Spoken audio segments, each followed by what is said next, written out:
কি বললাম আপু বলেন তো, আমি কোথায় থেকে আসছি, কিভাবে আসছি, কিভাবে কাজ শেখানো হবে, কি দেওয়া হবে আর কি নেওয়া হবে অবশ্যই কিন্তু জানা লাগবে কি? জি কারণ জ্ঞানীর একটা কথা বলছিল, ভাবিয়া করিও কাজ, করিয়া ভাবিও না। ভাবিও না। আমার কথা কি বুঝতে পারছেন? তবে আপা আমি যে এনজিও থেকে আসছি, এই এনজিওর নাম হচ্ছে আশা টেকনিক্যাল ট্রেনিং সেন্টার। আবার কোন আমি যে এনজিও থেকে আসছি এই এনজিওর নাম কি বলেন তো? আশা টেকনিক্যাল ট্রেনিং সেন্টার। আশা টেকনিক্যাল ট্রেনিং সেন্টার।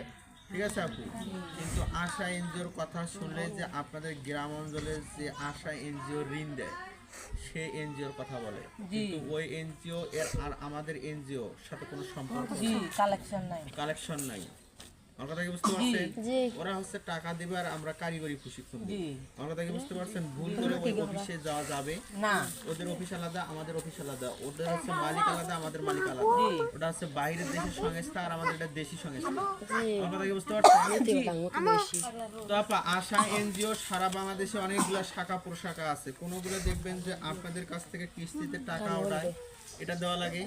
আবার দেখবেন যে কোনোগুলো কারিগরি প্রশিক্ষণ দেয়, আবার কোনোগুলো দেখবেন যে স্কুল কলেজ বিশেষ ছোট বাচ্চাদের লেখাপড়া করার জন্য। আবার দেখবেন যে এই আশা এনজিও থেকে উঠান বৈঠক করে, কিভাবে কৃষকদের মাঝে ওরা হচ্ছে জমি চাষ করবে এরকম উঠান বৈঠক করে। আপনারা কি বুঝতে পারছেন? বিভিন্ন কাজ বিভিন্ন রকম। কিন্তু আমাদের আশা এনজিও সারা বাংলাদেশে 6টা বিষয়ের উপর কাজ শিখাইতেছে। কয়টা বিষয়? 1 নম্বরে হচ্ছে ব্লকবাটি প্রিন্টের কাজ, 2 নম্বরে মেক্সির কাজ, অর্থাৎ নকশিকাতার কাজ, ঠিক আছে, বিউটি পার্লারের কাজ, মোটর কার ড্রাইভিং, কম্পিউটার প্রশিক্ষণ। আর আমি আপনাদেরকে যে কাজটা শেখাবো এটা হচ্ছে দর্জির কাজ। কিসের কাজ আপু?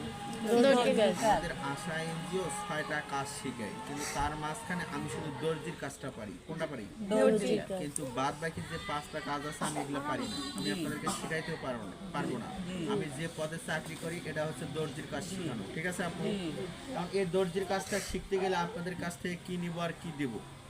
আমাদের এই আশা এনজিও আপনাদের বাসায় প্রতিদিন 1 থেকে 1.5 ঘন্টা, 2 থেকে 3 মাস, 40 থেকে 45টা ডিজাইনের কাজ শেখাবো। এখানে হাতার ডিজাইন শেখাবো, গলার ডিজাইন শেখাবো, অফিস থেকে মেশিন নিয়ে এসে সেলাই শিক্ষা দেবো। এই কাজটা শিখতে গিয়ে যতগুলো উপকরণ লাগে, চক, সুই, সুতা, ববিন, ফিতা, কাপড় কাটানোর জন্য কেসি, স্কেল, ফিতা সব আপনাদেরকে ফ্রিতে দেওয়া হবে।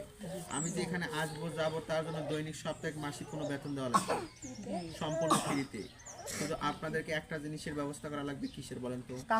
কাপড়ের। কিসের ব্যবস্থা করা লাগবে? এখানে আপনারা যতজন আছেন হয়তো বা কারো ছোট বাচ্চার 1 গজ লাগবে, কারো 1.5 গজ লাগবে, কারো 2 গজ লাগবে। যার যে রকম পোশাক বানাইতে এই কাপড়টা লাগবে, আমার ব্যাগের ভিতরে এই কাপড়টা আছে। আমি যেটা বানায় দেখাবো এই কাপড়টা আমার কোম্পানি দিবে, কিন্তু আপনাকে আমি বানায়